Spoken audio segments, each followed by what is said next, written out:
¿Qué tal? Buenos días a todas y a todos.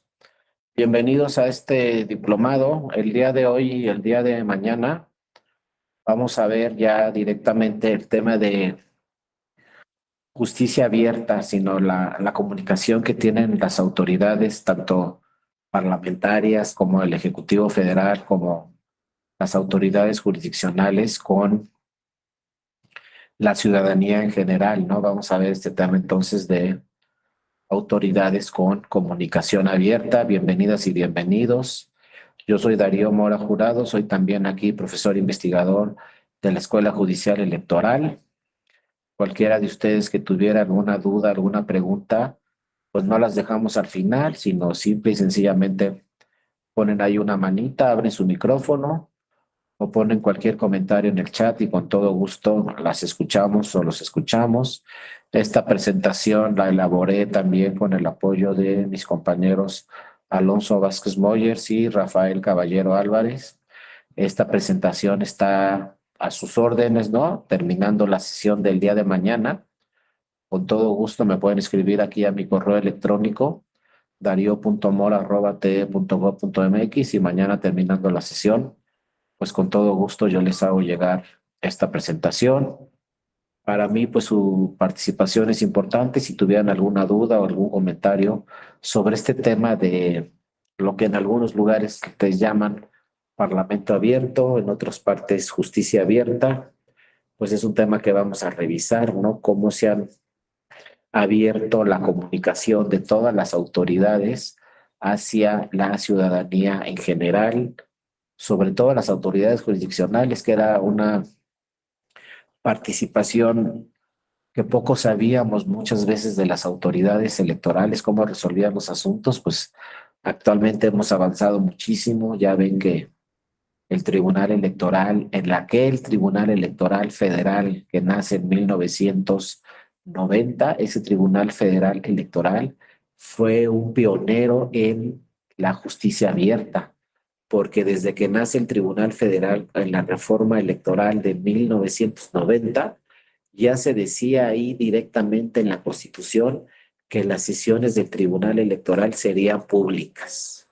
Y a partir de ahí, pues ya muchos tribunales en el mundo, y México no es la excepción, pues tienen sesiones públicas. Pero quien inició fue el Tribunal Electoral con sus sesiones públicas por disposición constitucional. A partir de 1990 ya se veían ahí las sesiones públicas en radio y televisión y bueno, se veía la discusión de las magistradas y los magistrados en ese tiempo, que eran puros magistrados, sus discusiones y sus votos. Ahí fue el primer paso para una justicia abierta. Posteriormente pasaron los años y cuando tomó la presidencia del Poder Judicial Federal de la Suprema Corte de Justicia de la Nación, el ministro Mariano Azuela Huitrón, pues también ahí se da un paso muy importante en la justicia abierta porque nace el canal de televisión del Poder Judicial Federal. Lo que hoy tenemos como el canal, ¿no? Que todos conocemos del Poder Judicial, de la Suprema Corte y del Tribunal Electoral, pues ahí salen obviamente las sesiones de la Corte, las sesiones del Tribunal Electoral y muchos otros temas relacionados con la justicia abierta. Pero también otros órganos de gobierno han abierto sus puertas a toda la ciudadanía y cada vez pues más autoridades en el mundo pues entran en estos temas de parlamento abierto, ¿no? Poder ejecutivo abierto, ¿no? Tribunales o autoridades jurisdiccionales abiertas. Entonces, entre el día de hoy y mañana, pues vamos a ver cómo la digitalización y todos estos temas relacionados con este diplomado también han fomentado de una forma muy importante la justicia abierta y el parlamento abierto. Ahora lo que nos falta a la ciudadanía es comunicarnos constantemente con estas autoridades, porque bueno, por ejemplo, en este plan B de la reforma electoral, pues sí faltó comunicación con la ciudadanía, comunicación con diversas autoridades. Esta reforma, pues por ejemplo, en la Cámara de Diputadas y Diputados se aprobó en un solo día la reforma electoral del plan B. Entonces ahí no se está cumpliendo estrictamente con este tema de un parlamento abierto, se tenía que haber escuchado diversas posiciones, autoridades electorales, académicos, ciudadanas, ciudadanos, qué opinaban sobre la reforma electoral y pues, simplemente se aprobó en un solo día, ¿no? Anteriormente sí lo hizo el Parlamento mexicano, ¿no? Tanto la Cámara de Diputadas y Diputados como el Senado de la República, pues sí citaron a diversos académicos durante el desarrollo de estos trabajos de la reforma electoral.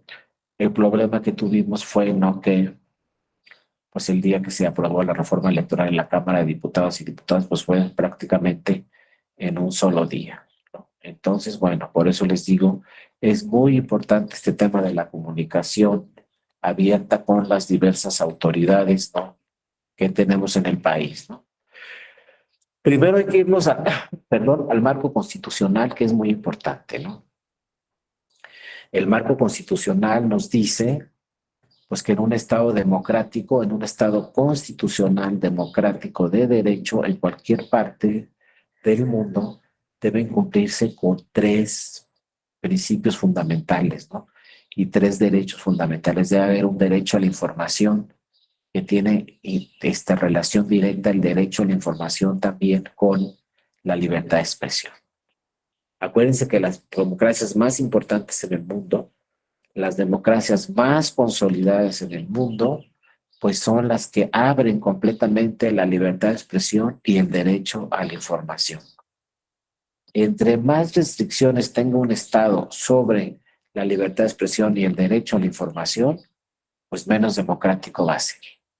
Las naciones deben estar, los estados deben estar constantemente promoviendo el fortalecimiento a la libertad de expresión y al derecho a la información. Son dos temas fundamentales para poder decir que estamos en un Estado constitucional democrático de derecho. La transparencia, pues también.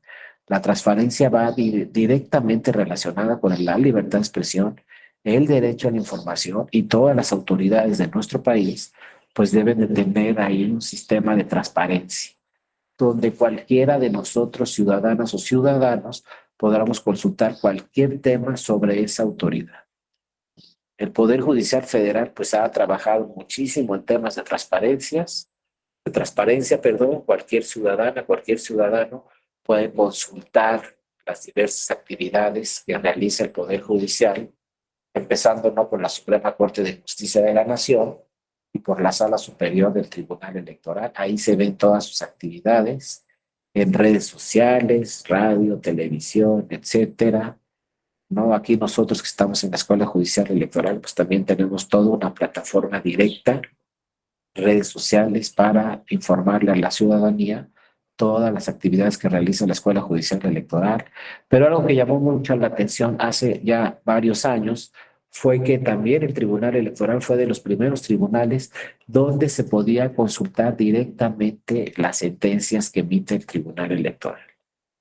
Quizá para ahorita, en este momento, se nos hace muy común poder consultar cualquier sentencia del Tribunal Electoral, toda la sentencia, no solamente la parte más importante, sino nosotros en este momento, vía los medios de comunicación, internet, etcétera, podemos consultar cualquier sentencia del Tribunal Electoral de cualquier época, simple y sencillamente no entrando a nuestra máquina y revisando ahí esos temas. Pero pues en los 80 era imposible. En los 90 empezó a trabajarse sobre estos temas de cómo la ciudadanía pues, podía ver, como les decía, las sesiones públicas de los tribunales más importantes, pero también consultar las sentencias de los tribunales más importantes, ¿no? Tanto la Corte como el Tribunal Electoral. Una vez que tienen sesión pública, a las 24 horas ya se sube a la plataforma todas las sentencias que resolvieron, íntegras, absolutamente todas las sentencias. Les digo, ahorita se nos hace sencillo, se nos hace fácil, pero en los 80, en los 90, nadie podía consultar una sentencia de un tribunal en México y en pocos países en el mundo. Ahorita, pues, por lo menos el Tribunal Electoral, prácticamente podemos consultar cualquier sentencia en cualquier momento, entrando directamente a la plataforma del tribunal o prácticamente también en Google. Podemos poner la sentencia del tribunal y ahí va a aparecer la publicación de toda la sentencia. También, como seguramente ya lo vieron en otras sesiones, pues se incorporó, con motivo de la pandemia, se incorporó la figura en el Tribunal Electoral de los juicios en línea. En un primer acuerdo eran solamente 2 juicios en línea. En un segundo acuerdo de la Sala Superior, pues ya todos los juicios pueden presentarse en línea ante el tribunal. Y ya quedó, y lo mismo sucedió con el Poder Judicial Federal, que era algo que el tribunal había pensado y se implementó con motivo de la pandemia. Tanto la Suprema Corte como el Tribunal Electoral ya se estaba pensando en estos temas en línea, pero bueno, con la pandemia se tuvo que acelerar el paso y actualmente ya ante la Suprema Corte o ante este Tribunal Electoral se pueden presentar o promover cualquier medio de impugnación en línea y llevar a cabo todo el juicio en línea. También es un avance que se dio mucho atendiendo a estos criterios de información, transparencia y sobre todo de justicia abierta y eficaz. Entonces ya desde cualquier parte podemos promover un medio de impugnación vía las oportunidades digitales que se tienen, ¿no? Entonces esto también habla mucho de la justicia abierta y eficaz. Ahora lo que se tiene que estar trabajando mucho a fondo es el tema de la comunicación con otras autoridades. Debe haber una comunicación abierta y eficaz con otras autoridades, es decir, entre autoridades y sobre todo la participación de la ciudadanía. Por ahí, por ejemplo, se recibieron en la Cámara de Diputadas y Diputados pues varias iniciativas de reforma electoral de la ciudadanía. No más que la mayor parte de la ciudadanía desconocía esta situación, pero la Cámara de Diputados dijo aquí podemos recibir cualquier iniciativa de reforma electoral de cualquier ciudadano, cualquier ciudadana, ¿no? Eso también abrió el tema de parlamento abierto, tanto los tribunales como los parlamentos en el mundo, y México no es la excepción, han estado trabajando estos temas de justicia abierta. Es decir, se tiene que enterar la ciudadanía qué están haciendo sus autoridades, sobre todo las legislativas. ¿Qué normas se están aprobando? ¿Por qué se están aprobando esas normas? ¿Y cuáles son los contenidos de esas normas? Y sobre todo el Poder Legislativo tiene que discutir la aprobación de esas normas antes de su o previamente a su aprobación. Porque imagínense que ustedes fueran diputadas o diputados, pues no van a conocer todas las materias, pero sí les van a decir ahí en el Congreso, tienes que votar por todas las leyes de todas las materias, votar a favor o votar en contra. Pero yo si soy diputado, si soy diputada, pues ¿cómo voy a conocer todas las leyes, todas las materias, todos los temas, economía, ¿no? Impuestos, electoral, salud, ¿no? Todo lo que tiene que aprobar, todas las normas que tiene que aprobar el Poder Legislativo, pues es imposible conocer todo. Por eso es tan importante el Parlamento abierto. Por ejemplo, si va a haber una reforma relacionada con Hacienda o con los dineros o con los impuestos, pues hay que en un parlamento abierto, pues citar a todos los especialistas en el tema, escucharlos, citar académicos también especialistas en el tema, escucharlos, pero también citar a la ciudadanía y que la ciudadanía también participe vía escritos o vía participación directa en estos parlamentos abiertos. Mientras no tengamos un parlamento abierto, podemos incurrir también en el error de aprobar normas que no, sin haber escuchado a los especialistas.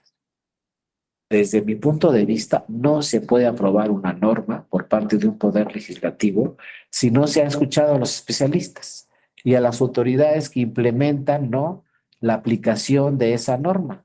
Por ejemplo, en materia electoral, pues hay que escuchar al INE, hay que escuchar al Tribunal Electoral, hay que escuchar a los partidos políticos, hay que escuchar a las candidatas, a los candidatos, hay que escuchar a la ciudadanía para poder tomar decisiones posteriormente relacionadas con la materia electoral y aprobar normas relacionadas con la materia electoral, pero normas que cumplan sobre todo con los principios que marca la Constitución, como son estos de información, transparencia, justicia abierta y eficaz.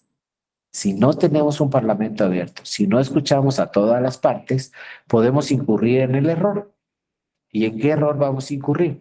Pues podemos incurrir en el error de aprobar normas que no esté de acuerdo la ciudadanía con esas normas o que no esté de acuerdo alguna autoridad con esas normas porque quizá no sean eficientes y lo que va a suceder posteriormente es que esas normas se puedan impugnar. Esas nuevas leyes se puedan impugnar porque pues no están debidamente solventadas, debidamente justificadas y entonces acuérdense que la Suprema Corte de Justicia de la Nación pues tiene atribuciones vía un medio de impugnación que se llaman las acciones de inconstitucionalidad para declarar la invalidez de diferentes normas. Por ejemplo, esto ya es más técnico, pero también dentro del Parlamento abierto se tiene que escuchar a los especialistas en temas constitucionales. ¿Y a qué me refiero con esto? Por ejemplo, en Canadá, antes de aprobar una norma, se consulta allá en el Parlamento de Canadá a una comisión que se llama Comisión Constitucional. Y entonces, bueno, en el Parlamento de Canadá se revisa, por ejemplo, van a aprobar una nueva norma relacionada con la transparencia o una nueva norma relacionada con el medio ambiente. Entonces ahí la Comisión Constitucional revisa esa nueva norma antes de que se apruebe y se vote. Y la Comisión Constitucional ahí en Canadá le dicen, ¿sabes qué? Pues quita estos 5 artículos. ¿Por qué? Porque esos 5 artículos que están en esta nueva norma son contrarios a la Constitución o son contrarios al orden internacional. Y entonces en el propio Parlamento de Canadá o también en el francés sucede, en el propio Parlamento dice, no, ¿sabes qué? Hay que corregir estos temas de esta norma. Hay que cambiar estos artículos, hay que modificar estas disposiciones porque son contrarias a la Constitución. Entonces se hacen las modificaciones dentro del Parlamento, se consulta a especialistas en el tema y se les dice, oye, mira, que queremos aprobar esta norma, pero ya nos dijo, por ejemplo, la Comisión Constitucional que si aprobamos esta norma así, en este sentido, va a ser contrario a tal tratado internacional. Entonces el especialista en un Parlamento abierto ya le dice a los legisladores y a las legisladoras, ¿no saben qué?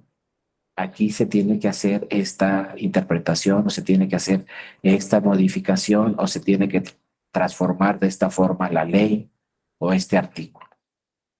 Para que una vez que apruebe el Parlamento esa nueva norma, no se impugne después a lo que llamamos tribunales constitucionales. Pero ya hubo una comunicación entre expertos, entre el Poder Legislativo y entre una comisión que revisa que todas las normas sean conformes a la Constitución.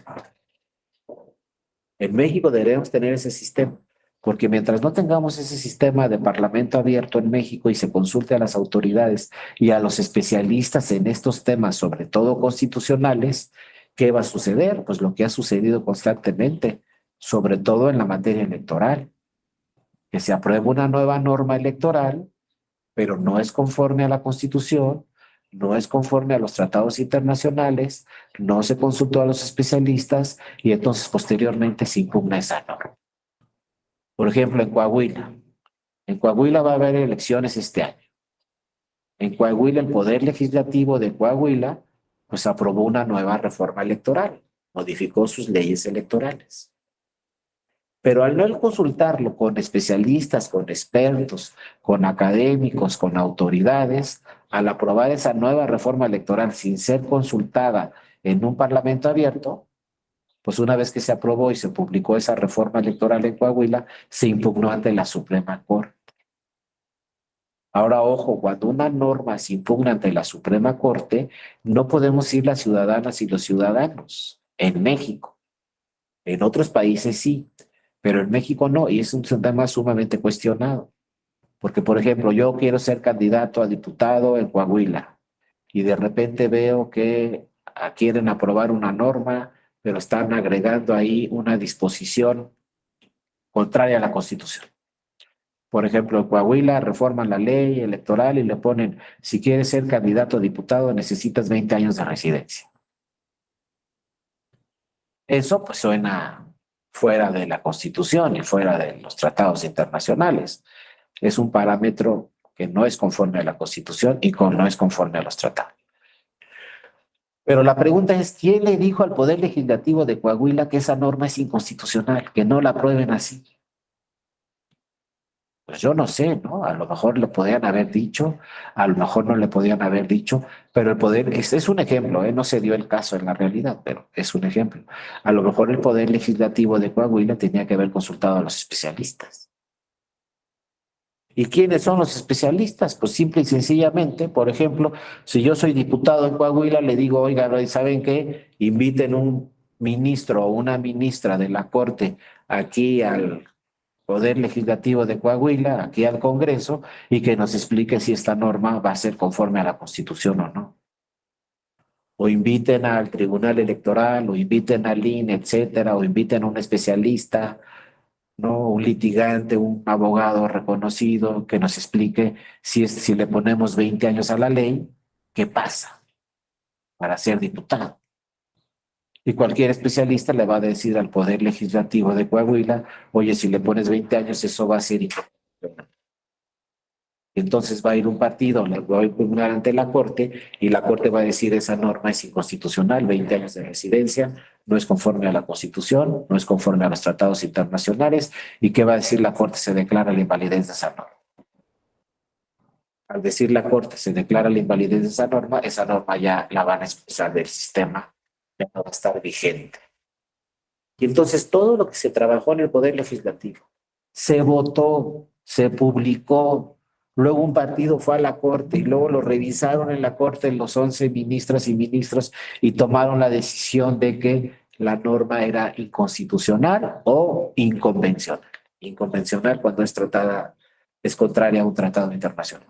Entonces todo el trabajo que se hizo durante 6 meses, un año, no sé, se vino para abajo porque no había un parlamento abierto, no se consultó a los especialistas, un partido dijo esto es inconstitucional, se fue a la Corte y la Corte dijo es inconstitucional la norma, se declara su invalidez. ¿Saben qué pasó con la ley electoral de Coahuila? Pues la Suprema Corte hace algunos días, algunas semanas, dijo que era inconstitucional toda la reforma electoral en Coahuila.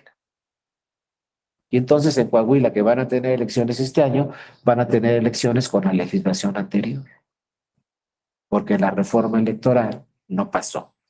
Se impugnó ante la Suprema Corte y la Suprema Corte dijo se declara la invalidez de toda la reforma electoral en el estado de Coahuila.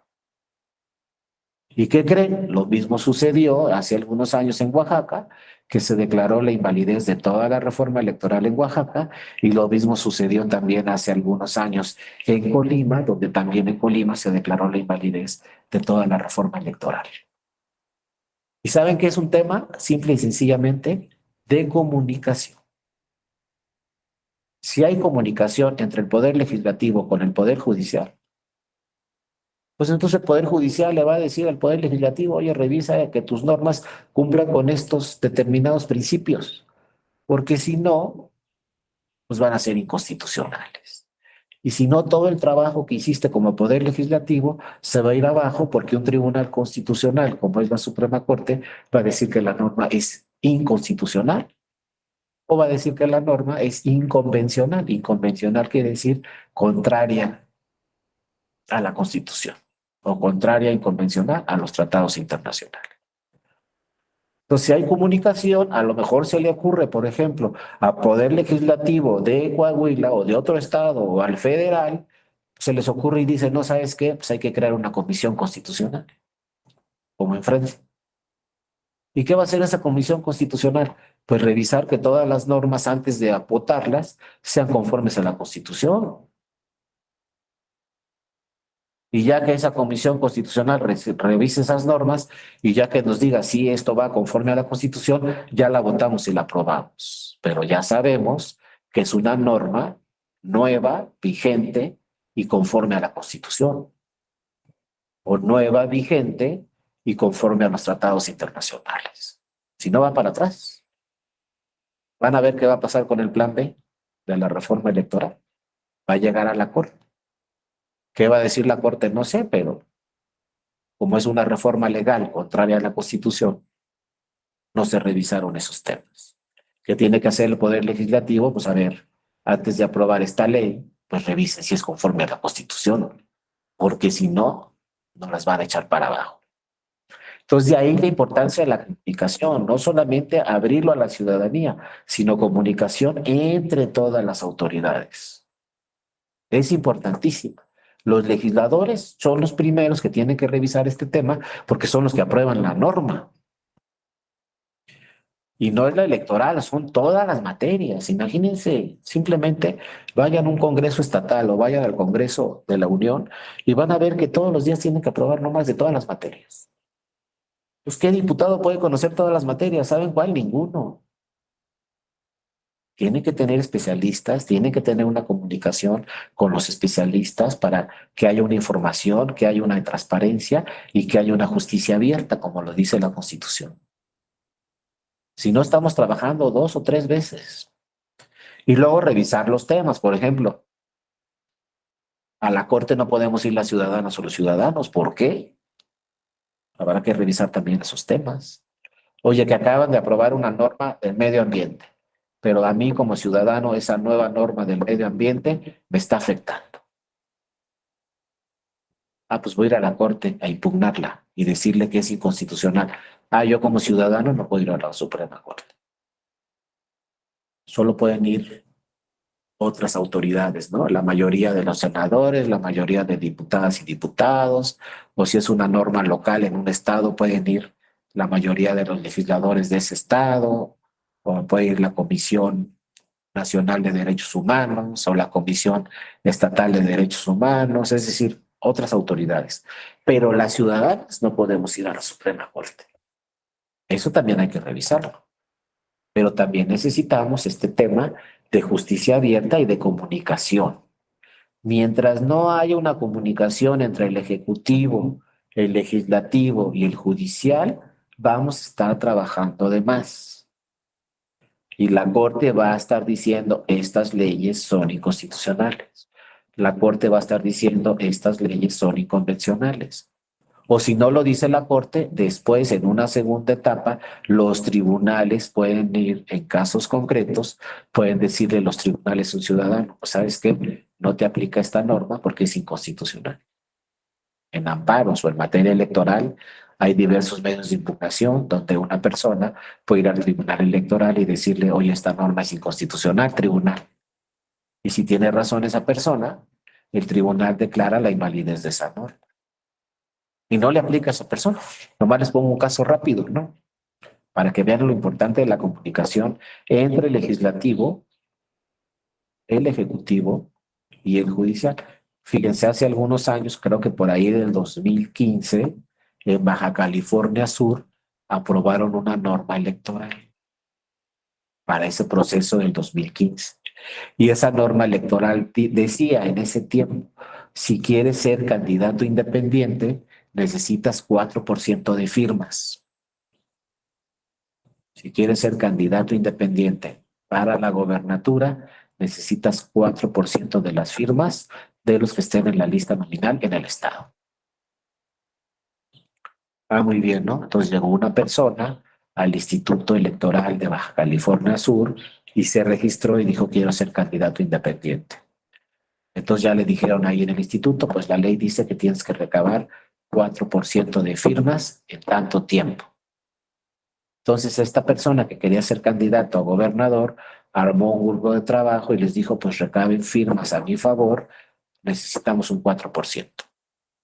¿Por qué 4%? Porque así dice la ley, el Poder Legislativo de Baja California Sur aprobó una nueva norma donde dice que necesitamos el 4%. Bueno, pues este candidato formó su grupo de trabajo y dijo, vamos por el 4% de firmas a mi favor para poder registrarme como candidato independiente. Entonces recorrió todo el estado con su equipo de trabajo, recabó las firmas, la copia de la credencial para votar, todos los requisitos que se pedían. Y presentó su escrito y sus firmas al Instituto Electoral de Baja California Sur. Revisó esas firmas el instituto de Baja California Sur y le dijo, oye, estas están repetidas, estos ya se murieron, estas credenciales no son de Baja California Sur, son de Baja California, etcétera, etcétera, etcétera. Entonces, lo primero que dijo el candidato es que el plazo era muy breve para un 4% de la lista nominal en Baja California Sur. Me pides 4% en un plazo muy breve, pues no me dio tiempo. Pero bueno, resuelve el instituto. No tienes el 4%. Solamente tienes el 2. No me acuerdo, no me crean mucho, pero 2,6% recabo. Y entonces el Instituto Electoral de Baja California Sur le dice, se niega tu registro como candidato independiente a la gobernatura porque no obtuviste el 4%. Y vean, seguimos en el tema de justicia abierta y comunicación del judicial con el legislativo. Si ahí hubiera habido en Baja California Sur una comunicación del Poder Legislativo con el judicial, hubieran revisado esa norma. No la revisaron. Le pusieron 4% a la ley. Bueno, le niegan su registro a esta persona y entonces esta persona pues contrata un despacho con abogadas y abogados especialistas en materia electoral y les dice, oigan, yo me quiero registrar como candidato a la gobernatura. Y entonces las abogadas y los abogados ahí del despacho le dicen, oiga, pero tuvo el 4%, díganos la verdad. O tiene razón el instituto y no obtuvo el 4%. ¿Pues saben qué les contesta esta persona? No, tiene razón el instituto. No me dio tiempo y no obtuve el 4%. Y entonces le dicen los abogados, ¿no? Entonces, pues, ¿cómo lo vamos a defender si no obtuvo el 4%? Que marca la ley. Y entonces esta persona le dice, pues para eso los contraté, pues por eso contrato un despacho de abogados. Si yo supiera, no los contrato, me voy yo solo. Pero a ver, les cambio, ¿no? La historia. Si ustedes son las abogadas y abogados, ¿cómo lo defienden? Si no obtuvo el 4%. Y ya nos dijo, no obtuve el 4%. Y la ley es muy clara y dice, necesitas 4%. ¿Cómo lo defienden? Esa resolución del instituto la van a impugnar ante el Tribunal Electoral de Baja California Sur. ¿Qué le van a decir al Tribunal Electoral de Baja California Sur para que lo registre como candidato a la gobernatura? Si ya con todas las pruebas que tiene el instituto, demostró que no tiene el 4. Fíjense, son temas que luego no revisamos y que siempre nos ajustamos a lo que dice la ley. Pero como les digo, como en muchos casos, desafortunadamente en nuestro país no hay una comunicación entre los poderes. Aquí, como dice muy bien Elizabeth, ¿no? Como nos dice muy bien, pues ¿qué le vamos a decir al Tribunal Electoral de Baja California Sur? Pues que la ley es inconstitucional. Y como nos dice muy bien Elizabeth, envía juicio para la protección de los derechos políticos electorales. Y ya luego en otros tiempos hablaremos de los medios de impugnación, porque ahorita hay una ley que se está discutiendo en el Senado sobre el sistema de medios de impugnación, ¿no? A ver cómo queda esa ley. Pero actualmente, pues JDC, juicio para la protección de los derechos políticos electorales. Entonces vamos a ir al Tribunal Electoral de Baja California Sur a decirle dos cosas. Esa ley que dice 4% es inconstitucional. Y esa ley que dice 4% es inconvencional, contraria a los tratados. Y luego, ¿cuál va a ser nuestra argumentación? Nuestra argumentación va a ser, ¿por qué es contraria a la Constitución? Porque ¿cuánto se pide para, si quiero ser senador, cuánto me piden de firmas? 2%. Si quiero ser diputado o diputado, ¿cuánto me piden de firmas? 2%. Si quiero ser presidenta o presidente de la República vía candidatura independiente, ¿cuánto me piden de firmas? 1. ¿Y entonces por qué en Baja California Sur le pusieron 4? Regresamos. No hubo información, no hubo transparencia, no hubo justicia abierta, no hubo parlamento abierto, no se consultó con los especialistas, no se consultó con el Instituto de Baja California Sur, no se consultó con el Tribunal Electoral, no se consultó con académicos y se les ocurrió poner el 4. Si lo hubieran consultado con los expertos le hubieran dicho al Poder Legislativo de Baja California Sur, no le pongas el 4, porque la Constitución Federal dice 1 y 2. Si le pones el 4, va a ser inconstitucional. ¿Pero quién le dijo eso al Poder Legislativo de Baja California Sur? Nadie. El Poder Legislativo de Baja California Sur le puso el 4. Cuando le afectó a una persona ese 4, lo impugnó ante el Tribunal Electoral de Baja California Sur y el Tribunal Electoral de Baja California Sur, como dice muy bien Armando, el legislativo estatal se limitó en sus facultades. Exactamente. Porque si la Constitución Federal nos dice es entre el 1 y el 2, entonces ¿por qué en la ley de Baja California Sur le pongo el 4? Es inconstitucional. Y luego, ¿qué nos dicen los tratados internacionales? 1%. ¿Qué nos dice la Comisión de Venecia, un órgano del Consejo Europeo muy importante en materia política? Que por cierto México forma parte de esa Comisión de Venecia. 1%, dicen en Europa. Tratados internacionales obligatorios para México, dicen 1%. Si quieres ser candidato independiente, necesitas 1% de firma. ¿Por qué en Baja California le ponen el 4? ¿Eso qué quiere decir? Que es contrario a los tratados internacionales, que es inconvencional. Y entonces vamos al tribunal, como dijo muy bien Elizabeth y Armando, vamos al tribunal de Baja California Sur y le decimos, oye, esto es inconstitucional y esto es inconvencional. Ahora, segunda pregunta, ¿puede el tribunal de Baja California Sur pronunciarse? Sí puede, porque ya lo dijo el Tribunal Federal, el electoral, la sala superior. Cuando se trate de tu ley, el Tribunal Electoral Estatal puede declarar la inaplicación de una norma dentro de tu ley, de tu estado, por inconstitucional o por inconvencional. Entonces, ¿qué resolvió el Tribunal Electoral de Baja California Sur? La norma es inconstitucional, la norma es inconvencional. Contraria a la Constitución, contraria a los tratados internacionales. Por lo tanto, te la inaplico a ti que viniste al tribunal, a esa persona. Al inaplicarle la norma, luego revisó un segundo tema el Tribunal Electoral de Baja California Sur. ¿Qué revisó? Pues tenía el 2.6%. El instituto le dijo al tribunal, el 2.6 sí está acreditado. Entonces, ¿qué dijo el Tribunal de Baja California Sur? Ah, pues el 2.6 está dentro del parámetro de la Constitución, porque la Constitución me dice entre 1 y 2. Y el 2.6 está dentro del parámetro internacional de tratados internacionales. Está en lo convencional porque lo convencional, los tratados me dicen 1%.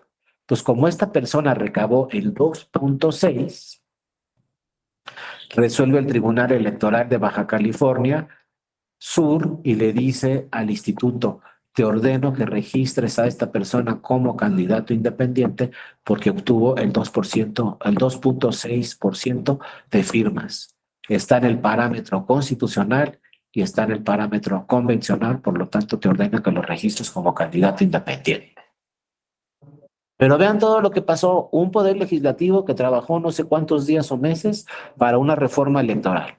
Una reforma electoral donde se aprobó un 4%. Un 4% que como no se realizó vía un parlamento abierto, no sé por qué se les ocurrió a las diputadas y los diputados de ese Congreso aprobar el 4%. No sé por qué nadie revisó que ese 4% era inconstitucional.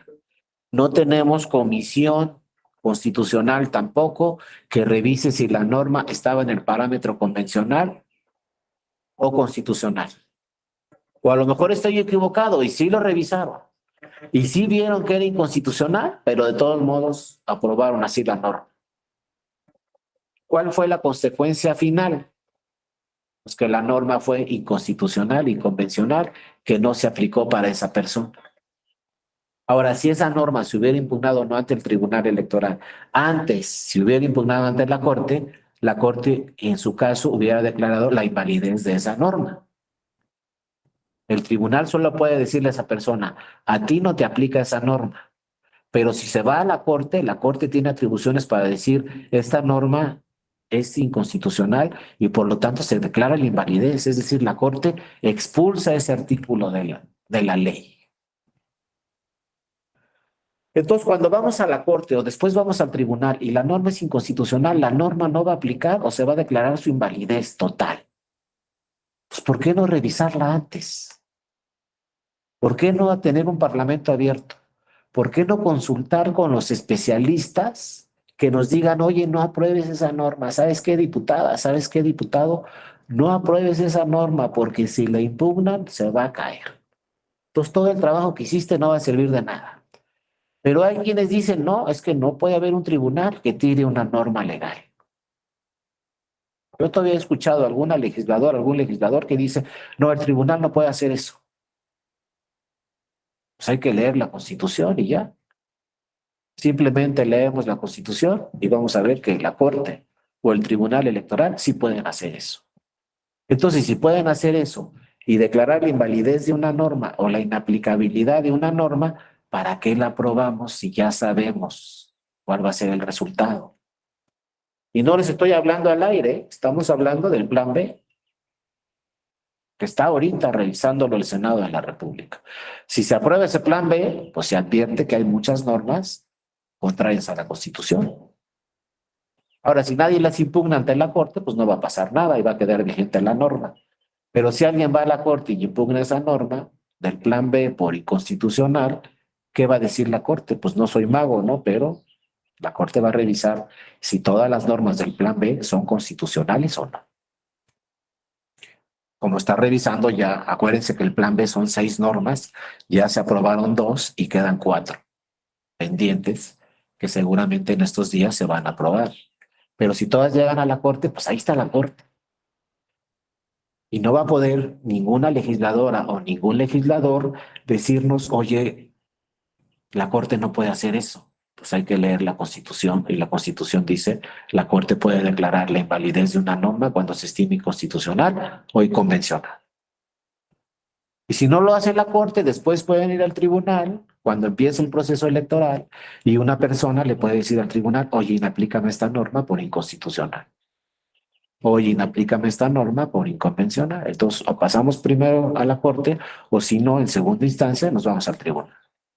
Ahora, ojo, tampoco se les pase. ¿Qué pasa en la Corte? Pues para que la Corte declare la invalidez de una norma, fíjense, eso se los voy a dejar ahí de tarea. Para que la Corte declare la inconstitucional, la invalidez de una norma por inconstitucional o por inconvencional, se necesitan, ojo, 8 votos. Eso lo hace no una sala de la Corte. La invalidez de una norma la declara el Pleno de la Corte. En el Pleno de la Corte son 11 ministras y ministros. De esos 11, ojo, 8 tienen que decir que la norma es inconstitucional y por lo tanto se declara su invalidez. ¿Por qué les digo 8? Porque si 7 dicen que sí y 4 dicen que no, ganó la minoría. Ganaron los 4 que dijeron que no y perdieron los 7 que dijeron que sí, porque la legislación nos dice deben de ser 8 votos. Entonces, por ejemplo, este plan B va a llegar quizá a la Corte y entonces necesitamos 8 votos de la Corte. Si nada más son 7, la norma va a quedar vigente. Y entonces en una segunda etapa, posteriormente podrían ir al tribunal y decirle al tribunal, oye, esta norma me está afectando, pero el tribunal solamente la podría inaplicar a esa persona. Pero seguirá vigente la norma para todas y todos los demás. Pero primero hay que ver qué dice la Corte, si es que llega a la Corte y si votan 8 para declarar la invalidez de la norma o no. En Coahuila sí se tuvo la mayoría calificada y dijeron se declara la invalidez de toda la reforma electoral. Ahora, ¿por qué toda? Podemos pensar muchas veces, se puede anular uno, dos o tres artículos. ¿Por qué anularon todos los artículos de la nueva reforma de Coahuila? Porque los procedimientos de reforma no se llevaron a cabo como marca la ley. Primera lectura, segunda lectura, revisión, aprobación, etcétera. Es decir, para aprobar una ley hay que cumplir con ciertos requisitos. Si no se cumplen con esos ciertos requisitos para aprobar la ley, entonces dice el Tribunal Constitucional, o sea, dice la Corte, no se cumplieron con estos requisitos para aprobar la ley, entonces esa ley es inconstitucional, toda entera. Así pasó en Colima, así pasó en Oaxaca. Como no se cumplieron con los procedimientos, pues entonces la ley es inconstitucional, toda, y se declara la invalidez de toda la nueva ley. En el plan B puede pasar cualquier cosa, ¿no? Pero ojo, todo este tema es el tema de la clase de hoy, ¿no? Tema de la plática de hoy. Comunicación, parlamento abierto, justicia abierta. También el ejecutivo local o el ejecutivo federal, es decir, la gobernadora, el gobernador, el presidente de la República, cuando presentan una iniciativa de ley ante un poder legislativo, pues consúltenlo antes. ¿Con quién? Con los especialistas, con los que le van a decir, mire, presidente, si pasamos esta iniciativa de ley, a lo mejor la aprueba la mayoría en el legislativo. O mira, gobernadora, si pasamos esta iniciativa de ley, a lo mejor aquí en el Congreso Estatal logramos la mayoría y se aprueba esta ley, pero luego puede llegar a la Corte. Y la Corte nos va a decir esto, esto y esto, y la Corte puede echarnos para abajo esta ley. Entonces, ¿sabe qué, gobernadora? Hay que revisarla, hay que comentarla con especialistas, hay que mandar una iniciativa sólida para si la aprueba el Poder Legislativo, ya no tenga problemas después. O no tengamos problemas en el propio Poder Legislativo. Que el propio Poder Legislativo le diga a la gobernadora, no sabes qué, no va a pasar tu iniciativa de ley, porque tiene todas estas inconsistencias. Entonces, bueno, a esto me refiero con el tema de información, de transparencia, de justicia abierta, parlamento abierto, de autoridades abiertas. Tenemos que discutir los temas, se tienen que revisar los temas, porque si no, pues luego están ahí las consecuencias. Ahora, ¿cuántas personas en México saben que está en la Corte y que están las acciones de inconstitucionalidad y que la norma se puede echar para abajo? La difusión, la comunicación, la capacitación es importantísimo.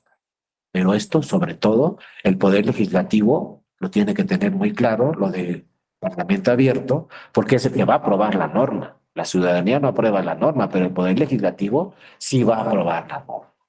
Entonces deben estar muy bien informados. Entonces, ojo, el derecho a la información es importante para las autoridades y también para toda la ciudadanía. Tenemos que estar en comunicación toda la sociedad y toda la ciudadanía en comunicación con todas sus autoridades. Las autoridades deben de comunicarle a la ciudadanía todo lo que hace y la ciudadanía también debe comunicarse con las autoridades y decirle a las autoridades cuáles son sus necesidades, qué reformas se tienen que hacer y en qué está actuando bien la autoridad y en qué no está actuando bien la autoridad. Es decir, debe haber una información entre todos. El derecho a la información es uno de los derechos humanos más importantes en el mundo. Para un estado, para revisar, por ejemplo, los especialistas, los organismos especialistas que miden la calidad democrática de un país y nos dicen la calidad democrática de tu país es esta, mal, regular, bien, muy bien, etcétera, como sea, lo primero que revisan es el derecho a la información. ¿Qué tanto se privilegia y qué tanto se ejerce el derecho a la información en ese estado? Si se ejerce mucho el derecho a la información, se fortalece la democracia. Si no se ejerce el derecho a la información, no hay un derecho, no hay un fortalecimiento a la democracia. La ciudadanía debe estar bien informada, pero ¿cómo le hacemos para que la ciudadanía esté bien informada? Pues que le informe perfectamente la autoridad a la ciudadanía y que la ciudadanía tenga los accesos necesarios para estar bien informado con la autoridad. Si yo voy a la página de la Suprema Corte y no puedo entrar a la página de la Suprema Corte, está fallando el derecho a la información. Si yo quiero consultar una jurisprudencia de la Suprema Corte y no encuentro esa jurisprudencia de la Suprema Corte en Internet, está fallando el derecho a la información. Si yo voy al Poder Legislativo y le digo, quiero ver esta iniciativa de ley y no la puedo ver, está fallando el derecho a la información.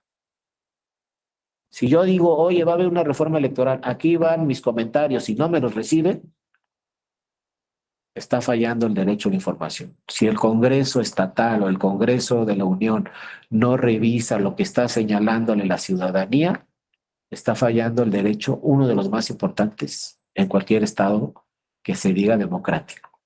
Entonces, la importancia para la democracia, el derecho a la información es fundamental para fortalecer la democracia.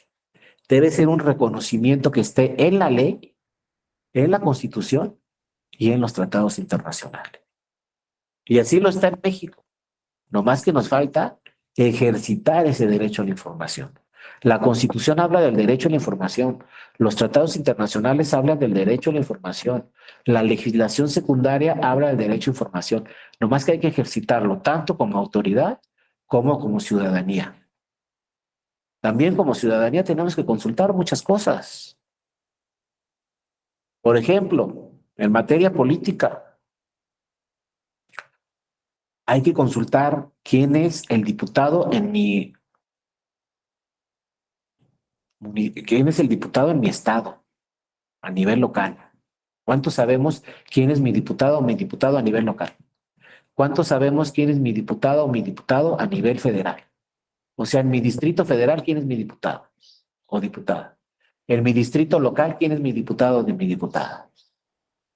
Eso es obligación de ese representante comunicarnos que él es en redes sociales o lo que ustedes quieran. Pero también es obligación de nosotros consultarlo. Simplemente nos tenemos internet. Distrito, no, yo vivo en el Estado de México. ¿Qué distrito te queda? El distrito 12. Entonces pongo distrito 12 del Estado de México. ¿Quién es el diputado? ¿O quién es la diputada? Ahí va a salir. Luego, registrarme en las redes sociales de esa diputada y de ese diputado. Y en las redes sociales ese diputado o esa diputada me tiene que decir todos los días qué está haciendo. Y no cada vez que lo consulte. Tiene que tener una página esa diputada donde si yo me suscribo a esa página, todos los días me mande ahí una alarma, un anuncio donde me diga, ¿sabes qué? Estoy haciendo esto. Pero que yo no lo consulte. Por ejemplo, yo tengo a la presidenta municipal de mi municipio. Yo vivo en Huixquilucan, Estado de México. Tengo registrada a la presidenta municipal. Todos los días de repente me aparece ahí en Face qué está haciendo ese día. Pero ella cumplió con el derecho a la información porque tiene todo en redes sociales y todo lo publica. Y yo como ciudadano me suscribí a sus redes sociales. Y yo, ¿para qué quiero saber qué está haciendo todos los días? Porque ¿saben qué? Esa presidenta municipal de Huixquilucan, Estado de México, en 1 o 2 años me va a decir, me quiero reelegir, vota por mí. ¿Y yo voy a votar por ella o no? Pues tengo que ver qué está haciendo. ¿Viene el camión de la basura a mi casa o no? ¿Hay agua en mi casa o no? ¿Está pavimentado? ¿Hay, no? ¿Hay seguridad? ¿No hay seguridad? ¿A cuántos han robado aquí en la esquina? ¿A cuántos no han robado aquí en la esquina? ¿A cuántos le han quitado su celular? ¿A cuántos no le han quitado su celular? ¿Hay hoyos en la calle? ¿No hay hoyos en la calle? ¿Hay alumbrado? ¿No hay alumbrado? A ver qué está haciendo, ¿no? Con el presupuesto que tiene, en qué lo está aplicando. ¿Dónde voy a ver todo eso? Pues a lo mejor en redes sociales, que es lo más sencillo. Porque, ¿qué creen? Me va a decir en 1 o 2 años, oye, vota por mí porque me quiero reelegir. Y yo me voy a quedar pensando, pues voto o no voto por ella porque se quiere reelegir para un segundo periodo. ¿Qué hago? Pues si no estoy bien informado, no voy a saber. Entonces tengo que estar yo bien informado, siguiéndola todos los días, pero ella también tiene que tener toda una plataforma para que yo vea todas sus actividades. Lo mismo el gobernador del Estado de México, ¿qué está haciendo? ¿Qué no está haciendo? pero por lo menos conocerlos, ¿no? Por ejemplo, si yo les pregunto, ¿quién es su diputado en su distrito local? ¿O quién es su diputada en su distrito federal? ¿Qué está haciendo? ¿No? Pues también nos van a pedir el voto. La diputada local nos va a pedir el voto y el diputado federal también. Y luego el senador de mi estado o la senadora, ¿qué anda haciendo esta mujer? ¿Qué anda haciendo este hombre aquí en el estado? No, pues ¿quién es senador? Ah, aprobó el plan B, ese senador. Y no se fijó que era inconstitucional, o sí se fijó. Ah, porque me va a pedir, me quiero reelegir como senador. ¿Qué voy a hacer con él? ¿Voy a votar o no voy a votar para que se reelija? Y todos, así hasta el presidente pues con sus mañaneras, pues, todos los días lo escuchamos, entonces tiene un derecho a la información muy bueno. Ahí nomás prendemos radio, la televisión, redes sociales y vemos qué nos dijo en la mañanera y ya. Ahí sí lo escuchamos todos los días. Pero la presidenta municipal, la mía de Whisky Luca, ¿qué está haciendo hoy? Al rato me va a llegar ahí en Facebook. Hoy hicimos no sé qué cosa. Ah, bueno. Pero también yo circulo en mi municipio, pues tengo que ver qué está bien, qué está mal, pero el derecho a la información es fundamental. Pues hay que ver, ¿no? Ahora dicen, hay zonas en el país donde no hay internet, bueno, hay que trabajar en eso. A mí muchos representantes me dicen, es que yo no le puedo informar a mi ciudadanía porque aquí en la sierra no hay internet, nadie tiene internet. Bueno, hay que ver qué está haciendo el presidente y el presidente ya dijo, y yo creo que sí lo va a cumplir, pero el presidente de la República actual ya dijo, cuando me vaya va a haber internet en todo el país. Vamos a ver si lo cumple. Yo creo que sí, ¿eh? Porque en la Ciudad de México hay internet en toda la Ciudad de México. Vayan a cualquier parte de la Ciudad de México, hay internet gratuito. Bueno, ojalá lo logremos a nivel nacional. Y entonces este derecho a la información se va a ir fortaleciendo. Pero ya está haciendo algo el Ejecutivo. Luego el Legislativo, pues también tiene que poner de su parte todos nuestros legisladores. Y luego el Judicial, pues también revisar. Les digo, empezamos con las sentencias, pero también es muy importante ver qué se hace en los juzgados de distrito, ver qué se hace en los tribunales colegiados, ver qué hace la Corte, ver qué hace el tribunal.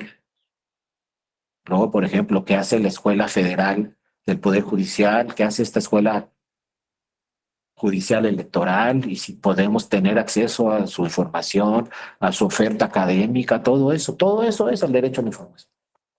Pero la comunicación es fundamental porque ya están ahí las autoridades que pueden revisar todo, que pueden impugnar y que van a proteger nuestros derechos humanos. La autoridad nacional o en un caso podemos llegar hasta la autoridad internacional para proteger este derecho humano que es el derecho a la información. Hay muchos asuntos de derecho a la información que llegan a la Corte Interamericana de Derechos Humanos. Entonces de eso se trata, ¿no? De autoridades abiertas, ¿no? Tanto el Poder Legislativo abierto, Parlamento abierto, como se dice en Europa, luego el Poder Ejecutivo abierto también que nos esté informando todo lo que se está haciendo, sobre todo con el presupuesto, tanto el presidente, la gobernadora, el gobernador, la presidenta municipal, presidente municipal, también que nos dé acceso a este derecho a la información. Y luego la autoridad judicial. Y también tenemos que tener un derecho a la información muy importante de los órganos autónomos. ¿Qué hace el INE, por ejemplo? ¿Qué hace el Banco de México? El Banco de México nos tiene que informar todos los días, a ver, ¿por qué tenemos una inflación del 8%? Pues que nos explique el Banco de México. ¿Por qué hay una inflación del 8% y por qué las tasas de interés están en el 10% y qué va a pasar en el futuro y por qué subió esto y subió aquello y cuáles son los temas, ¿no? ¿Cuál es el programa, etcétera? Pues el derecho a la información es fundamental por parte de todas las autoridades, pero también es una responsabilidad muy importante de nosotros, la ciudadanía, incorporarnos a ese derecho a la información, buscarlo, solicitarlo, y si hay candados, pues quitar estos candados de alguna forma, porque es un derecho humano que tenemos todas las personas y que podemos ejercer en todos los países que se digan democráticos, como es el Estado mexicano. Entonces, bueno, sí cumplimos, se está fortaleciendo la democracia. Luego cumplimos con el segundo punto de que en la Constitución, en la ley y en los tratados internacionales en México, en el sistema jurídico mexicano, en pocas palabras, se reconoce el derecho a la información. Luego, la información y la transparencia son condiciones fundamentales para la participación. Como les digo, empezamos con el tema electoral, porque ellos van a tomar todas las decisiones de nuestro país. El que yo vote para que sea senador o senadora, luego va a tomar todas las decisiones en lo económico, en la salud, en la seguridad, en programas sociales. ¿Quién toma todas esas decisiones? Pues el Poder Legislativo, con sus nuevas normas. ¿Quién conforma el Poder Legislativo? Pues los que votamos nosotros por ellos, nuestros representantes, ahí están en el Poder Legislativo. Pero es importante, les digo, la comunicación y el derecho a la información. Y todos tenemos que participar, porque a ver, yo les voy a dar otra pregunta y muy importante, la pregunta de los 50,000 millones de pesos que no podemos resolver en 32 años. ¿Cuándo nace el IFE? 1990. El IFE lleva una estadística puntual y desde 1990 hasta 2023, ¿cuánto es? 33 años, nos ha dicho el IFE en cada proceso electoral, nada más votó el 50%. Nada más votó el 48%. Nada más votó el 35% en estos estados o en estas elecciones federales. ¿Saben cuál es el promedio? Así, si nos va muy bien, les pongo el promedio, 50% de la ciudadanía salió a votar en cualquier elección. En promedio, ¿no? Les digo, hay estados donde salió el 28, nada más. En otros el 35. El récord es Yucatán y la Ciudad de México, donde votó el 68 y el 70%. Pero bueno, vámonos al promedio. 50% de la ciudadanía salió a votar durante 33 años, ¿eh? Entonces no es un tema de generación, es un tema de cultura política en nuestro país. Y entonces yo sí les pregunto, ¿por qué vota el 50% y el otro 50% no vota? ¿Saben cuántos somos en la lista nominal? 94 millones. Si seguimos con esta estadística durante los últimos 33 años, nos está diciendo la estadística, en el 2024 va a votar el 50%. Entonces, de 94 millones, van a votar ¿qué? 47 millones. Y los otros 47 millones, ¿por qué no van a salir a votar? ¿Cuál es el problema? ¿Hay derecho a la información? Sí. Toda la ciudadanía vas a ver en el 2024 que va a haber elecciones presidenciales, toda la ciudadanía se va a enterar. ¿Van a estar las boletas en la casilla? Por ejemplo, en la Ciudad de México, ¿saben cuántas boletas tiene que haber en la casilla? 6. Para la presidencia, para senadurías, para diputaciones, para jefa o jefe de gobierno, para alcaldías y para diputaciones locales. 6 boletas. Por persona. ¿Van a estar ahí? Las 6 boletas, ahí van a estar, se los aseguro. ¿Va a estar la urna? Sí. ¿Van a contar los votos? Si quieren, la ciudadanía los va a contar. ¿Se van a llenar las actas de escrutinio y cómputo? Sí. O sea, todo va a estar listo. ¿Y por qué no va a ir el 50%? Si están bien informados. Indiferencia, apatía, nos dice Ana Sofía, desinformación. ¿Saben qué? Cuando yo he preguntado, oye, ¿por qué no fuiste a votar? Ahí se las dejo nomás de tarea, ¿no? Pero cuando me dicen, oye, ¿por qué no saliste a votar? Me dicen, es que siempre ganan los mismos. Y entonces yo les volteo la tortilla, ¿no? Así como decimos coloquialmente. ¿Saben por qué siempre ganan los mismos? Porque no salimos a votar. ¿Cómo? ¿Saben quién sale a votar? En la mayoría, digo, salimos 2, 3 de la sociedad, ¿no? Sí salimos. Pero ¿saben? En la mayoría, ¿quién sale a votar? Las estructuras de los partidos políticos. Lo que se llama el voto duro. Esos son los que salen a votar. ¿Y saben cuántos son? Más o menos 35% de los de la lista nominal. Entonces sale ese 35, son las estructuras de los partidos. Entonces el partido que tiene la estructura más grande, ¿saben qué quiere? Que no salga la sociedad a votar, porque ya ganaron la elección. Siempre acuérdense, hemos tenido un partido mayoritario que siempre gana las elecciones por lo general. Ese partido dice que han sido todos, ¿no? En su momento fue el PRI, ahora es Morena, en algunos estados es el PAN, en algunos estados fue el PRD.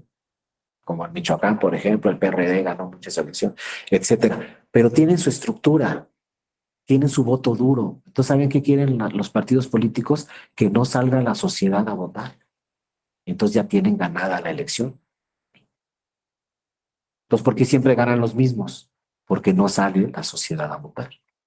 Entonces es muy importante este derecho a la información, como decía ahí la compañera, que estén bien informados, que sepan dónde está su casilla, pero que también que conozcan cuál es la importancia de su voto y que sepan por qué siempre ganan los mismos, porque son las estructuras de los partidos políticos, que son muy buenas estructuras y los partidos hacen muy bien su trabajo y tienen su militancia, tienen sus simpatizantes y eso es el chamba de los partidos y hacen bien su trabajo y dicen, pues si yo tengo una estructura aquí del 20% y sale a votar el 35%, pues yo con mi estructura del 20 ya gané la elección, punto.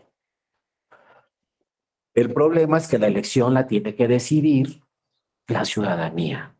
Y para nosotros decidir muy bien nuestra elección, pues tenemos que tener y saber qué están haciendo los partidos, sus candidaturas, nuestros representantes, qué hacen en la Cámara de Diputados, qué hacen en el Senado de la República. O sea, el derecho a la información es fundamental, porque si no nos vamos a hacer bolas, con los medios de comunicación.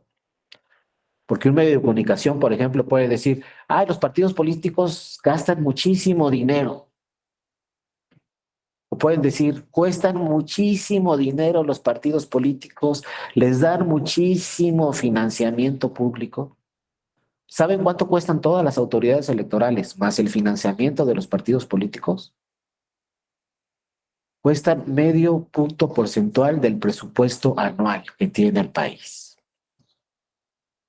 No un punto porcentual, no cuestan 1%, cuestan medio por ciento, todos, autoridades electorales y partidos políticos. Ahora, eso no quiere decir que no tengan mucho financiamiento público, sí tienen mucho financiamiento público, pero es el 0.5% de lo que tiene el país cada año, lo que cuesta todo el sistema electoral. Ahora, los partidos políticos les darán, pues, 0.2%, 0.2%. Eso nos cuestan los partidos políticos, ni siquiera medio punto porcentual. ¿Dónde se va todo el dinero? En salud, seguridad. Ahí se va todo el dinero y programas sociales. Ahí se va un 80% del presupuesto. En los partidos no se va ni un 1%, ni un medio por ciento, se va a 0.25%. Por eso no quiere decir que no se tenga que revisar el financiamiento de los partidos, sí hay que revisarlo, pero no es algo así, híjole, ya no va a haber hospitales porque hay partidos políticos, no. Salud cuesta 30%, partidos políticos menos de un punto porcentual, mucho menos de un punto porcentual. Pero todos hay que exigir y hay que ver qué hacen con ese financiamiento, para qué sirve ese financiamiento, porque la fórmula también, pues ahí está bien engañosa, ¿no? Cada año los partidos políticos todos tienen mayor financiamiento, porque si sube el salario mínimo y sube la lista nominal, sube el financiamiento público de los partidos. Ah, pues qué padre está la fórmula, ¿no?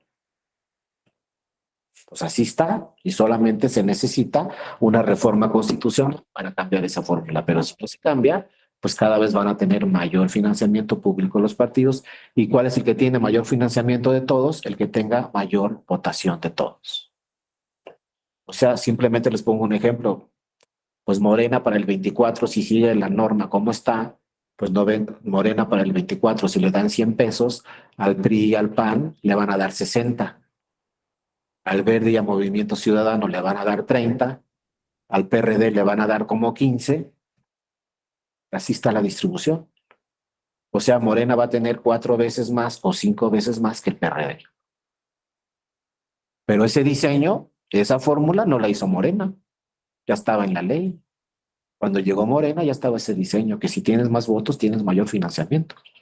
Entonces, ¿quiénes deciden sobre el financiamiento de un partido político? La ciudadanía.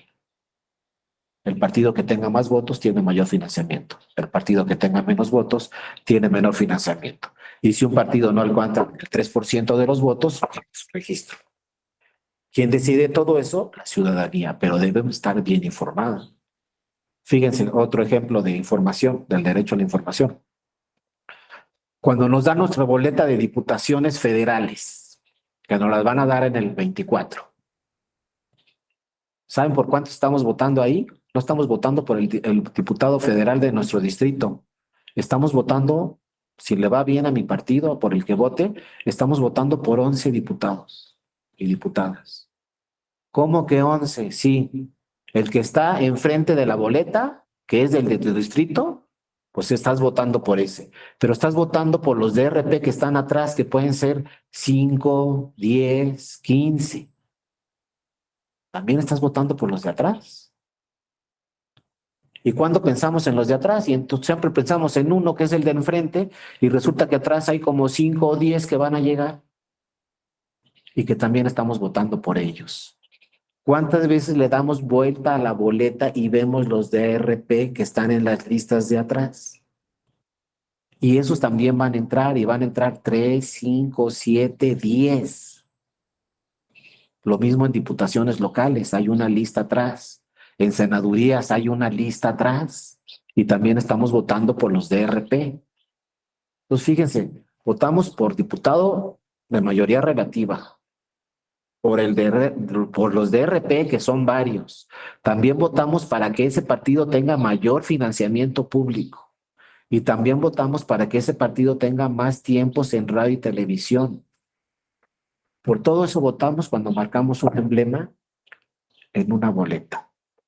Pero debemos estar bien informados, y la difusión es muy importante para que toda la ciudadanía diga, oye, no solamente estoy votando por el diputado este que aparece en la boleta, también estoy votando por los que están atrás. Y también estoy votando para que el partido tenga mayor financiamiento público. Y también estoy votando para que el partido tenga más tiempos en radio y televisión.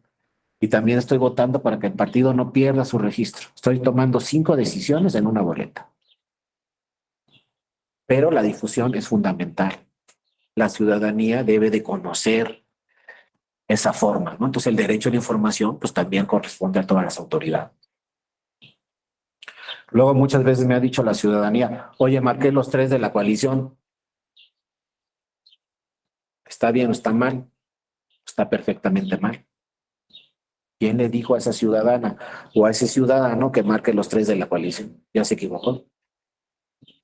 ¿Qué dice la boleta? Muchas veces no la leemos. Pero ¿qué dice la boleta? Marca el emblema de su preferencia, no los emblemas. Oye, pero es que los 3 eran de la coalición, no importa. A ver, si yo le pregunto a esa ciudadana o ese ciudadano, marcaste los 3 de la coalición, entonces tu voto, ¿dónde quedó? ¿En el partido 1, en el partido 2 o en el partido 3? Porque donde te quede tu voto, ahí van a entrar los DRP, y donde quede tu voto, ahí va a tener mayor financiamiento ese partido y va a tener mayor tiempos en radio y televisión. Pero ¿dónde quedó? ¿En el 1, en el 2 o en el 3? Nunca vas a ver esa ciudadana o ese ciudadano si su voto quedó en el partido 1, quedó en el 2 o quedó en el 3. Es decir, esa ciudadana no supo por cuáles DRP votó, no supo a qué partido le dio más financiamiento, no supo a qué partido le dio más tiempo en radio y televisión, o no supo a qué partido salvó de que no perdiera su registro. ¿Y por qué no supo nada de eso? Porque marcó los 3. Entonces, ya en el INE o en el Instituto Electoral del Estado van a hacer la distribución y van a decir, pues este voto, que marcó los 3, su voto va a quedar en el partido 1, o su voto va a quedar en el 2, o su voto va a quedar en el 3, pero esa ciudadana o ese ciudadano nunca se enteró ya dónde quedó su voto, por marcar los 3. Pero la pregunta es, ¿quién le dijo al ciudadano que no podía marcar los 3? Pues nadie. Sí, Alejandra, buenos días, buenas tardes, o días todavía. Todavía Gusto bien, en verte. un gusto saludarlo o escucharlo. Igualmente. Adelante, Alejandra. Pues yo le iba a contestar esa pregunta de quién le dijo al ciudadano que no debía marcar las 3 boletas, o de quién le dijo que debía marcar las 3 boletas. Pues los partidos políticos en las campañas. Es una estrategia de comunicación política muy usada por los consultores, porque aseguran de esa manera que su candidato que esté dentro de cierta coalición obtenga los votos que quieren. No priorizan lo que es más simple de entender para las personas, que es marca todo lo del logo, a lo que es un poco más complejo de explicar de por qué deben elegir cierto partido para distribuir los intereses y para decidir a quién le quieren dar más tiempo en radio y televisión, a quién no le quieren seguir permaneciendo, hacia quién no quieren que siga permaneciendo el registro, etcétera. Yo tengo muchos maestros de mercadotecnia política y todos siempre se sintieron muy orgullosos de que sus estrategias de comunicación en campaña se simplificaran a decirle a los votantes, vota parejo. Es hasta como un eslogan de ciertos, vota parejo, o vota todo PRI, o vota todo verde, vota azul, porque simplifican y entonces es lo que nos sucede con las boletas, que encontramos lo que usted refiere en este momento. Exactamente, Alejandra, por eso hay que revisar muy bien y la difusión de las autoridades electorales también es sumamente importante, ¿no? Porque, pues, ¿qué le pasó al PES? El PES ganó la elección presidencial en el 2018, pero al mismo tiempo perdió su registro. O sea, ¿quién salió ganando? El candidato, que es el actual presidente que tenemos, pero el PES perdió su registro porque la gente o marcaba los tres de la coalición o tomaban otras decisiones, pero marcaron por el PS y entonces hasta muchas veces los mismos propios partidos políticos pueden salir perjudicados. O otro problema que hemos tenido muchas veces en el Tribunal Electoral es que marcan los tres de la coalición en todas las elecciones y hay elecciones donde no van en coalición. Entonces imagínense que en senadores vayan en coalición, pero en diputadas y diputados no. Al marcar todos los de la coalición, pues ya anularon ese voto, porque el ciudadano no sabía que en senadurías no iban en coalición, pero en presidencia de la República sí, y en diputaciones no, y en la gobernatura sí, y así. Entonces es muy importante la difusión y esto también forma parte del derecho a la información, ¿no? Este derecho que estamos viendo, donde la información y la transparencia por parte de todas las autoridades es muy importante para la ciudadanía, que conozcan bien cuáles son sus derechos y cómo proteger de alguna forma sus derechos, en este caso pues en lo particular el ejemplo que pusimos de los derechos políticos, ¿no? Y luego la rendición de cuentas. Ese es otro tema muy importante para todas las autoridades del país, dentro del Poder Legislativo, dentro de los ejecutivos federales o locales y dentro también del Poder Judicial Federal. El de la rendición de cuentas es un derecho que tenemos toda la ciudadanía, que nos digan exactamente qué está haciendo cada una de las autoridades y, por ejemplo, cuáles son sus gastos, en qué se están gastando el dinero y por qué se lo están gastando. Justificar todo este tema de rendición de cuentas. Ese tema de rendición de cuentas también pues forma parte del derecho de la información y es un derecho humano que tenemos que tener todas las ciudadanas y todos los ciudadanos en el mundo. Y en nuestro país pues se sigue trabajando por rendición de cuentas. Algunas autoridades sí cumplen con este requisito de rendición de cuentas, pero en algunas otras autoridades no está cabalmente cumplido este tema de rendición de cuentas, ¿no? Y la información, pues también forma parte de el desarrollo humano de todas las personas. Tenemos que saber en qué país estamos, qué se está haciendo en este país, cómo se están trabajando. Por ejemplo, los programas sociales, yo también he escuchado a mucha parte de la ciudadanía que tienen derecho a un programa social, pero no se habían enterado, ¿no? A lo mejor hay un adulto mayor de 70 años que ya se le pasaron 5 años de un programa social, pero no tenía la debida información de cómo cumplir con los requisitos para tener acceso a ese programa social, o hay programas sociales para personas con discapacidad o programas sociales para mamás solteras, etcétera. Y entonces la difusión es un tema muy importante. Por ejemplo, ahorita se percibe por muchas encuestas que se realizan, en este momento se percibe que los programas sociales son gracias a un partido político o al gobierno en función, que por eso hay programas sociales, por el presidente que tenemos o por los partidos políticos, algún determinado partido político. Y la ciudadanía desconoce que el programa social es una disposición que está en la Constitución y que independientemente que tengamos un presidente o un partido político en funciones, el programa social es una disposición constitucional que siempre va a estar ahí.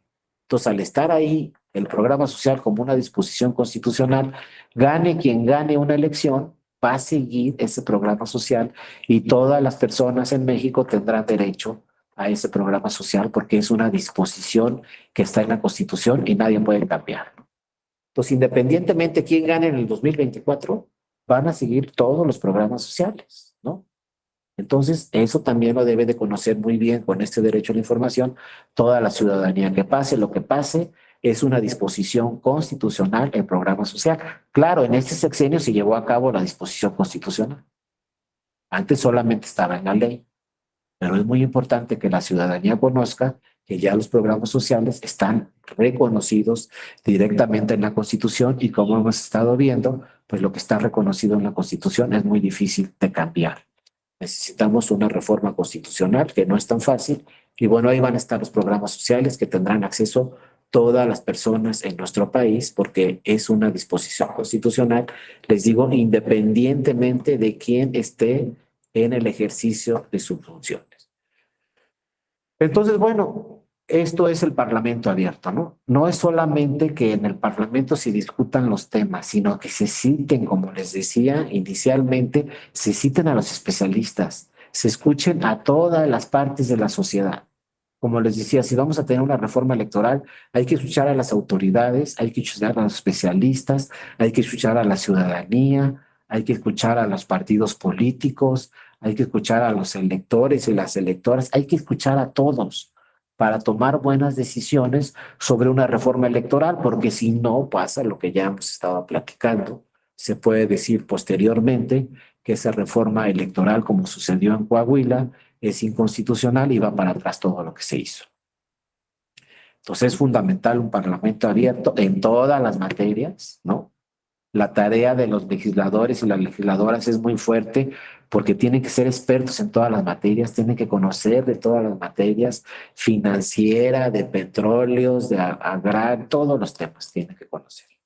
Entonces, solamente con un parlamento abierto, este poder legislativo, este parlamento abierto, podrá tomar buenas decisiones. Están debidamente asesorados con los especialistas, con los que aplican las normas, con los que llevan a cabo todos estos temas. Por eso una forma de interacción entre la ciudadanía y los poderes legislativos es fomentar, insisto, la apertura parlamentaria con el fin de garantizar la transparencia y el acceso a la información pública, que nos rindan cuentas también en los congresos, en los poderes legislativos, en el Congreso de la Unión, pues que nos rindan cuentas qué es lo que se ha estado haciendo con todo el presupuesto, qué normas se han estado aprobando, qué iniciativas de ley se han estado presentando, cuál ha sido la discusión de todas esas iniciativas de ley y por lo tanto, pues ya un parlamento abierto será un parlamento mucho mejor informado y será un parlamento que tome mejores decisiones y que apruebe mejores legislaciones.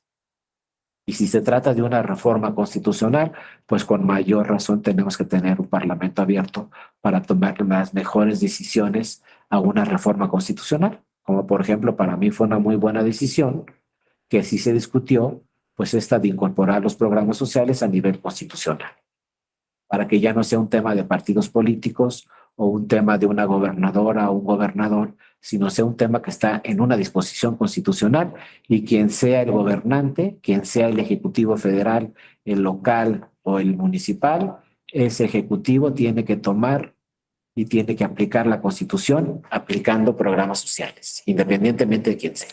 Pues bueno, esa fue una reforma constitucional muy bien informada, cosa diferente con la reforma electoral que tenemos actualmente, con el plan B, que no hubo un verdadero parlamento abierto, no se consultó a los especialistas y ahora parece ser que hay muchas disposiciones en ese plan B que pueden ser inconstitucionales o inconvencionales por no trabajar directamente como lo hemos visto con un parlamento abierto. Entonces, el parlamento abierto es una figura que viene de Europa, pero ya está permeando en muchos países de Latinoamérica y también tiene que aplicar directamente en México, citar a los especialistas. Imagínense, como les decía, que ustedes sean diputadas o diputados y les digan, ahora vamos a hacer una reforma financiera. No, pues sabes que yo me dedico, yo soy arquitecto y me dedico a otra cosa. Pues sí, pero tienes que aprobar una reforma financiera, una reforma fiscal, una reforma eléctrica.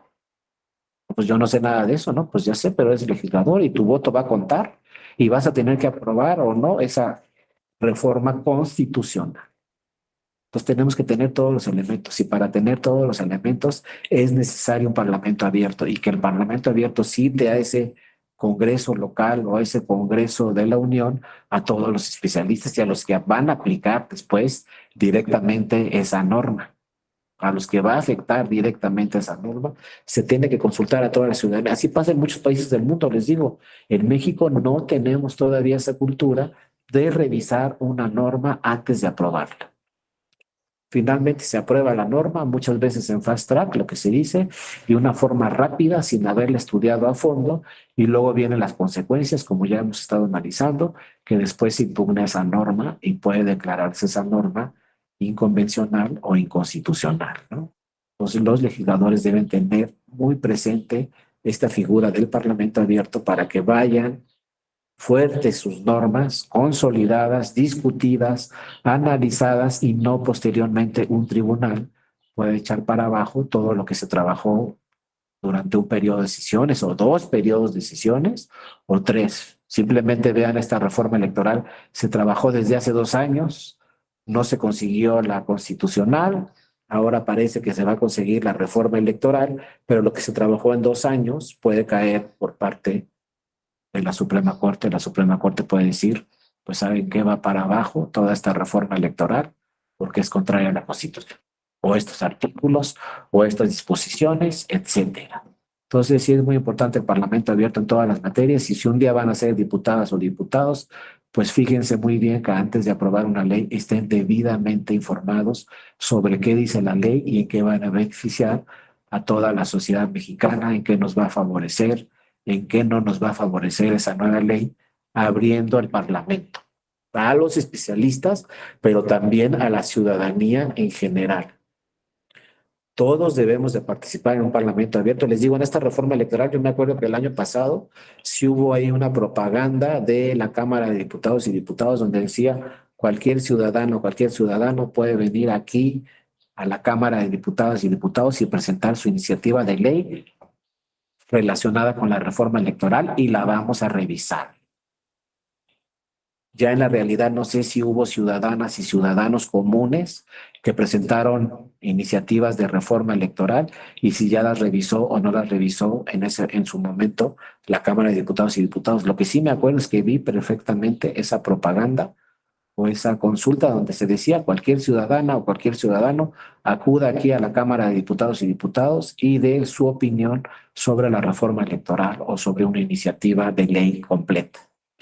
Y así debe ser en todas las materias y no solamente en la Cámara de Diputados y Diputadas federales, sino también en los congresos estatales, pues deben de consultar a la ciudadanía sobre algunos temas. Ya mañana vamos a ver cómo está también el tema muy importante de las consultas que se hacen ya en varias entidades federativas, procedimientos participativos, donde ya se le consulta a la ciudadanía sobre la aplicación de algunos recursos. Por ejemplo, aquí en la Ciudad de México, cada año hay una consulta participativa donde se le consulta a la ciudadanía, oye, tenemos determinado presupuesto, ¿en qué lo aplicamos, no? En alumbrado, en seguridad, en un parque, en un hospital, etcétera. Cada año nos preguntan, bueno, a mí no porque soy del Estado de México, pero cada año le preguntan a las personas que viven aquí en la Ciudad de México sobre qué opinan sobre la aplicación de determinado presupuesto. Es una consulta participativa a toda la ciudadanía. Entonces hay un mes ahí en el año donde todos los que viven en la Ciudad de México acuden ahí a esa consulta y dan su opinión sobre qué debe aplicarse ese presupuesto, que también obviamente lo organiza el Instituto Electoral de la Ciudad de México. Fue algo que también se discutió mucho, que querían desaparecer a los institutos estatales electorales y se decía, entonces, ¿quién va a hacer todas estas consultas populares o consultas de procedimientos participativos donde cada año se le consulta a toda la ciudadanía en qué aplicar determinado presupuesto o determinado recurso, ¿no? Y ya veremos también otros temas muy importantes que han sucedido en el mundo, donde las consultas populares o los referéndums son muy importantes en otros países en el mundo. Simplemente a ver si platicamos mañana un rato sobre Inglaterra. Inglaterra se separó de la Unión Europea porque así lo decidió la ciudadanía. En una consulta que se hizo, en un referéndum, le dijeron a toda la ciudadanía, ¿quiere seguir en la Unión Europea o no quiere seguir en la Unión Europea? Y la mayoría de los ingleses decidieron no seguir en la Unión Europea y se respetó la decisión ciudadana por parte de las autoridades, ¿no? En ese país, inclusive muchas veces la propia ciudadanía presiona al gobierno para cambiar al primer ministro. Hace poco sucedió también con la primera ministra en Inglaterra, en Reino Unido, que solamente duró 3 o 4 semanas, no recuerdo bien, porque la ciudadanía presionó a los legisladores y les dijo, no estamos de acuerdo con estas decisiones que está tomando la primera ministra, tienen que cambiar. Entonces el Parlamento abierto escuchó a la ciudadanía y cambió a la primera ministra, porque ya no tenía el apoyo de la ciudadanía. Es decir, solamente duró 3 o 4 semanas. Imagínense que en México un presidente o una presidenta dura 3 o 4 semanas porque la ciudadanía no está de acuerdo con las decisiones que está tomando. No sé cuándo vamos a llegar en México a eso, ¿no? A ese nivel de cultura, pero en los ingleses deciden y deciden separarse de la Unión Europea, se separan, deciden que esa primera ministra no está tomando buenas decisiones y esa primera ministra renuncia porque la ciudadanía no la está apoyando. Y así ha sucedido en otras culturas muy importantes, pero todo esto nace de un parlamento abierto donde escuchan a la ciudadanía y dicen, ¿quieren que nos vayamos de la Unión Europea? Pues nos vamos de la Unión Europea. ¿Quieren que cambiamos a la primera ministra? Pues cambiamos a la primera ministra. Y así todo se le consulta a la ciudadanía y la ciudadanía es la que toma todas estas decisiones tan importantes. En México estamos empezando con algunos procedimientos de participación de la ciudadanía. Por ejemplo, aquí en la Ciudad de México y en otras entidades federativas, pues cada año se les pregunta sobre determinado presupuesto a la ciudadanía, ¿en qué quieres que el gobierno emplee este presupuesto? En alumbrado, seguridad, en un parque, en un hospital, etcétera, y ahí están las consultas que poco a poco van adquiriendo mayor importancia en nuestro país. Mañana veremos algunos temas relacionados con esto, ¿no? Bueno, no sé si el día de hoy tuvieran alguna otra pregunta, alguna otra participación, algún comentario. Si no, acuérdense, como se los dije al principio, mi correo electrónico, los que no me conocen, pues mi correo electrónico está al principio aquí de esta presentación. Soy darío.mora@te.gov.mx. Mañana que terminemos la sesión, con todo gusto les hago llegar toda esta presentación. Si me escriben a mi correo electrónico, yo con todo gusto les contesto y les hago llegar esta presentación, lo que estamos viendo el día de hoy y lo que vamos a ver también el día de mañana para concluir estas 2 sesiones de comunicación abierta por parte de las autoridades, que les digo es fundamental. En muchos países avanzados como en Inglaterra o en Canadá, se toman decisiones así como separarse de la Unión Europea, como cambiar a su primer o primera ministra, hasta allá llegan las decisiones directas de la ciudadanía en un referéndum, donde obviamente se acatan directamente los resultados de ese referéndum, no se cuestionan y se toman las decisiones ya directamente por parte de la ciudadanía. Bueno, si no tuvieran alguna otra participación, pues les agradezco mucho a todas y a todas, a todas y a todos su atención el día de hoy. Y como les digo siempre, nos vemos mañana a la misma hora y en el mismo canal. Cuídense mucho, que tengan un excelente día, les mando un fuerte abrazo y nos vemos mañana. Hasta luego, que estén muy bien. Gracias Alejandra, Mauricio, Liliana, Ana Gracias. Sofía, Armando. Hasta